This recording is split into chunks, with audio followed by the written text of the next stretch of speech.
Ok, bueno, buenas tardes. El día de hoy vamos a hablar acerca de los tumores secundarios de la órbita. Debemos saber que este tipo de tumores son todos aquellos que se originan en las estructuras adyacentes a la órbita y que por ende, por contigüidad, pues generan la patología orbitaria como tal. Y estas estructuras que están adyacentes a la órbita son la nasofaringe, los senos paranasales, los huesos, los párpados, la cavidad intracraneana, la conjuntiva, el saco lagrimal y el globo ocular. Y de cualquiera de estas estructuras puede originarse una tumoración que afecte todos los tejidos orbitarios. El día de hoy vamos a hablar un poco acerca de la patología proveniente de la nasofaringe, los senos paranasales y el hueso. Con respecto a las neoplasias de la nasofaringe y de los senos paranasales, se trata del 0.2 al 0.8% de las neoplasias malignas sistémicas. Ataca más que todo el sexo masculino en una edad promedio entre 40 y 60 años, con una incidencia del 0.5 a 2 pacientes por cada 100.000 habitantes al año. En cuanto a su presentación clínica va a ser bastante variada, sin embargo se trata de una proptosis no axial con un desplazamiento del globo ocular. Por supuesto, su dirección va a depender del seno en donde se origine la tumoración.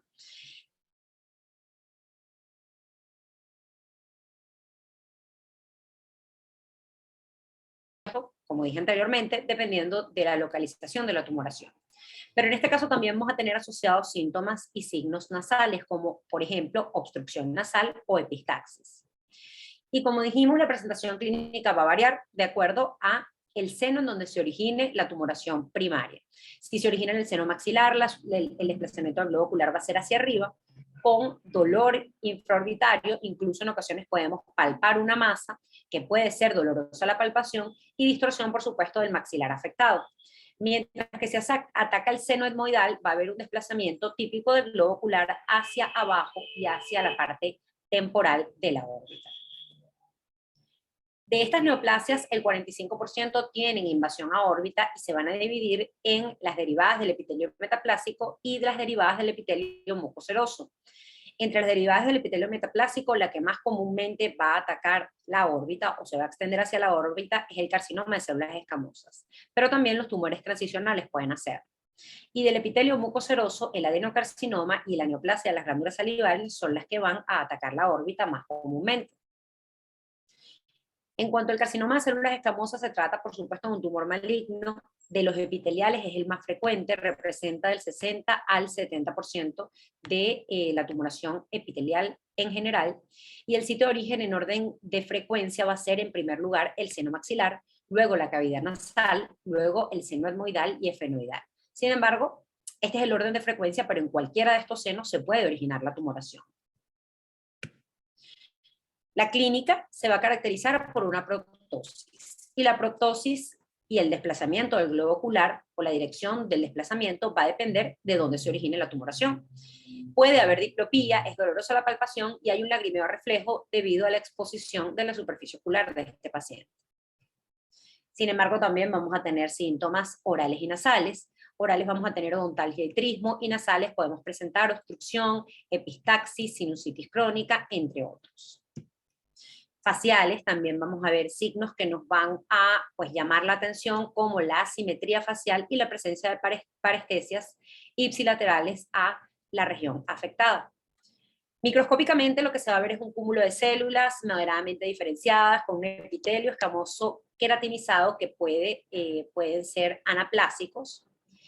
Y a la tomografía lo que vamos a ver es básicamente una lesión, y lo que nos va a ayudar la imagenología en este caso va a ser a ubicar cuál va a ser el seno afectado o de dónde se origina la lesión.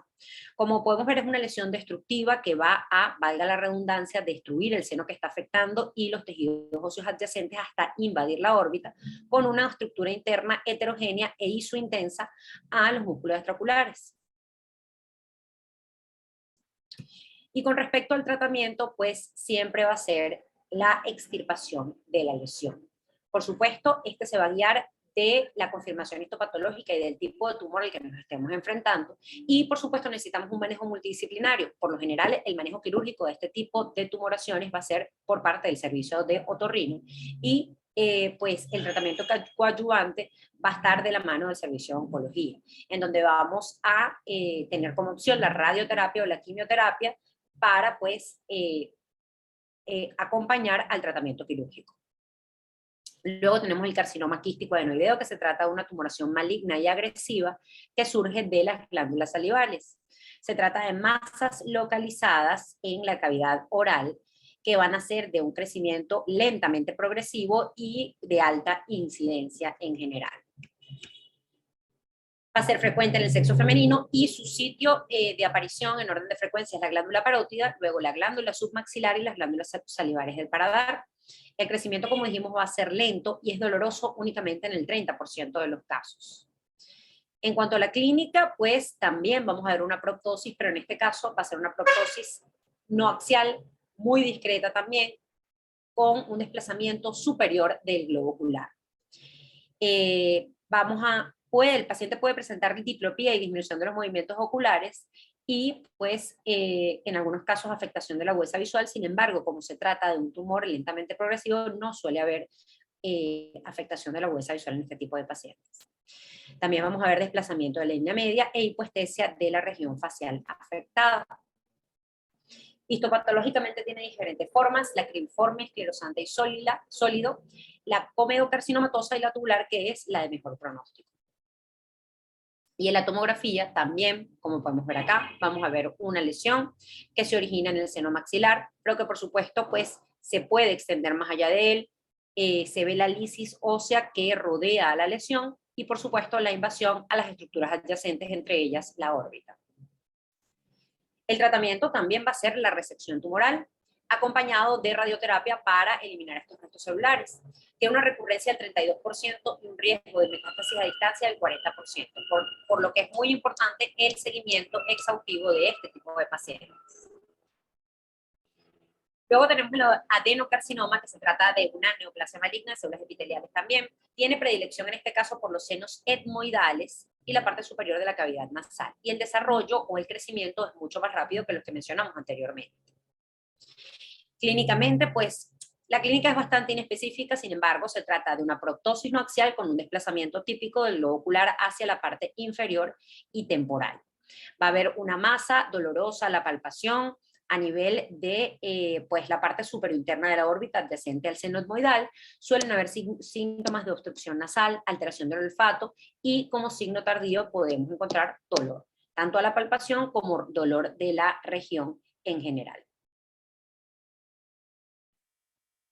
A la tomografía lo que vamos a ver es una lesión destructiva de los senos que están afectados con invasión a las estructuras adyacentes y se trata de una masa tumoral sólida, isointensa, los músculos extraoculares, que tiene ciertas pues, calcificaciones internas. En cuanto al tratamiento también, pues se va a tratar de una cirugía, en este caso mucho más agresiva. Se suele pensar en una exenteración, la toma de biopsia y radioterapia adyuvante, y si se sigue un buen protocolo de tratamiento, el pronóstico en estos casos es bastante bueno.